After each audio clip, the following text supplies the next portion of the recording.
बतावो हो दादा कितना दिन के बाद हमार जीजा आवत ना जीजा उनकर हम प्यारी साली यानी कहत रहा कि सही है ना हमार जीजा कहे ना हो कि आए तो सबसे पहले तोरा के और बाप रे बाप जीजा हम फोन कर देना। हेलो हेलो गोर लगता नहीं जीजा। अरे आनंद रहा साली जी का हाल चल बा। और बढ़िया बाजी और सब बताई कहाँ बानी जीजा उतरनी कि ना उतरनी। अरे स्टेशनवा पे उतर गेल हैं कोनो गाड़िए नहीं खिसो हो कैसे हम आई। अरे रिजर्व क के आ जाई रवा फिर इतना रुपया बाटे तबो रवा कहतनी कि गाड़ी नहीं खिसा। अरे टेम्पो खाली वाला सब कार को वही नहीं खिसा जनते वाला बिना कार के हम कैसे आई। ई तो सही रवा कहीं ना जीजा रवा गाड़ी उड़ी में नहीं सीधे कार में घूमी ना कार में। ए सुना ना। हां जीजा जी बोली। आई त का खियाई वो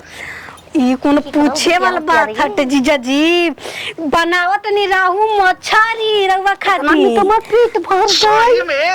हां जीजा जी आई रवा खाती बनावत नहीं मर चाप के खाईबो। ठीक है वो तनी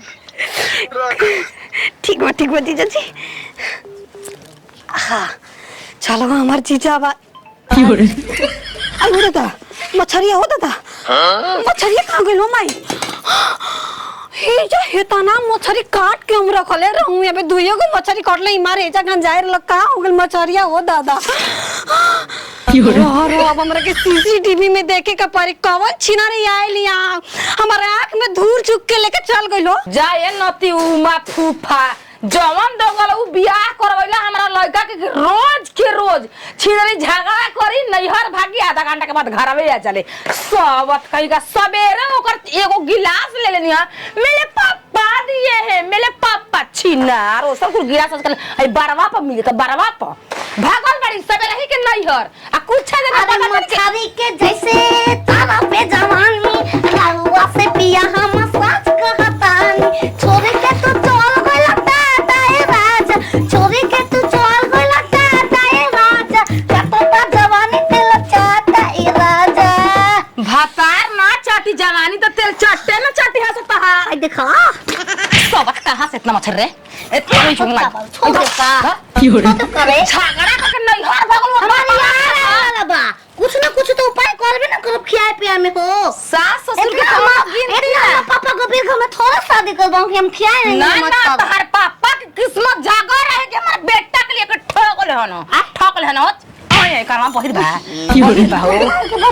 बहिर बा अरे लाल धागे तो माई के उ तो हइए है रे छिनरी उ तो हइए है हऊ तो माई हो गई बहिया नो हट बाप भाई खिया दिए 6 महीना रख दे चल जा मच्छर ले लो छिनर चुरा के लिए पलिया हो हमारे पास सुरवा कहां से मच्छर ले लिए रे हां कहां से किनके हई अरे बाप रे हई आधा काटल मछरी आधा बनावत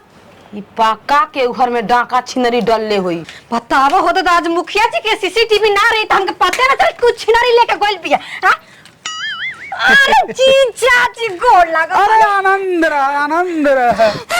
कैसे आई नहीं जीजा ठीक से आई नहीं अनु कार से नहीं है भाई बाकी 650 रुपया ले लेला बताओ 1 किलोमीटर का 650 रुपया ले लेता सब। चलो कोनो बात नहीं की जीजा जी कनी जाई रहो बैठी हम आवत नहीं एक जगह से कहां हम मानी घर तारा के तू जात दूसरा और कैसे हम बताएं कि हमारे गांव में चोरी भरल बहुत कनी करो बैठी हम आवत नहीं आवत ठीक ना। अरे मीठा पानी तो कम से कम पिया। अरे मीठा पानी रख देले मानी बेड़ा पर जाके पी ली जी जल्दी गजब हाल बसाला जीजा इला घरे त साली गोइल बाहर का मैटर बा। ई राखो पीस के मसाला हो लुंगी बहिर के उ भोरे भोरे जाला हो खूबे लटकाई के कमर पतरी आय हाय खूबे मटकाई के कमर पतरी सैया मारेला मारे आहा सैया मारेला गड़हिया ले क्या रे अब हमार इज्जत ना बचिए छुछुनर वो ए बारो तो तार का बाकी तार इज्जत के लूट ले लो करे माई ई बता मुखिया जी के सीसीटीवी में ना फुटेज आइल बते एकर मछली चोरा के ले दूसरा घर ले आ तू एकर हाथ बताओ त लेवी ना करा घर के हो फिरिंगी काका घर के आय होय छिनरी हां अरे कह दे मामी होय कह दे मामी होय हमार का हो तार माई कहां बिया ए या हो मां तब क्या कर तो कौन ये कर भी करे तार माई के बम मिला रहा हो की हो कमन न तो बुझ रो है क्या उनो माई जी हमार माई माई के हो सास माई किया लज्जा तरु हमरा से लज्जा तरु तेरा नोच दे बुकार नोचा बोकोटा ले कोनी ले आओ तो रमदान नहीं के कहले मछरिया लेके आओगी के कहले उतारे के हां के कहले कौन तार बाबू तो के सम कहले लेता होई के मैं कहा मेरे को 2 पीस दे दिया हमारा तो तंचियो लाजे नहीं के दिया उम्र तार गिरन जाता है तार कितना हम तो लइले बने ओकरा ओ कपड़ा हमारा के हो तो एक तो चोरी है ऊपर से सीना जोरी के तो कपार ना फूटे हमारा लाम गान रे अरे सिरा रे मातिया ओकर कपड़ा आयो सुगरा रे दिया सुगरा रे सुगरवा के बेकार ना ना ये तो हमका थोड़े में कर देरी ना लागे चल ले ले हमको मां से गलती कइले बिया बियावाद दे कैसे लेके चल वो रे बानी मार दे मारबो करबो हमार करो ना हम आम दे देबो ये रानी हमारा के घाम ना लगला तार लड़ा था तो से काफी बना ला अरे बनाबो करब का चाहे तुम करे ई मछली सब गाय में मुंह दिखाई रखना छोड़िया हमने के दे देब हम अरे हम बाजार लेकिन के लिया दे तोरा करे चीज हमारे के ना पूछी चल दे आयो मत दे चल दे सीमा भी हमरा अरे रोहित हमारे घरे आके बतंगई में बिया अरे चोराइले बार के नहीं तो जाए अरे दे दे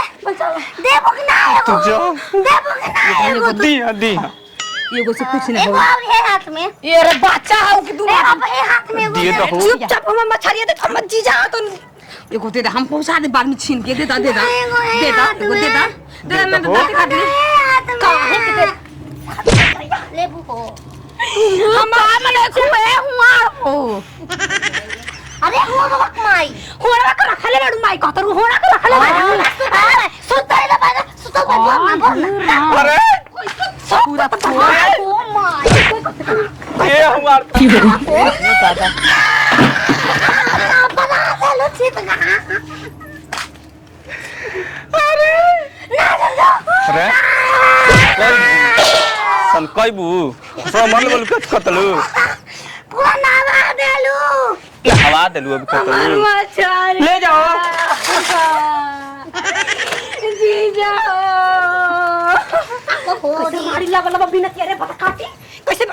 हटा हटा राणो जहां से जाइयो तहां से लो खेत के मारो हमर जीजा के सवाल बटे हो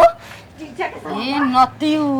और गांव में मुंह दिखावे लायक ना रहे जैसे कि फलाना को पता मछली चरा दिया बाप रे बाप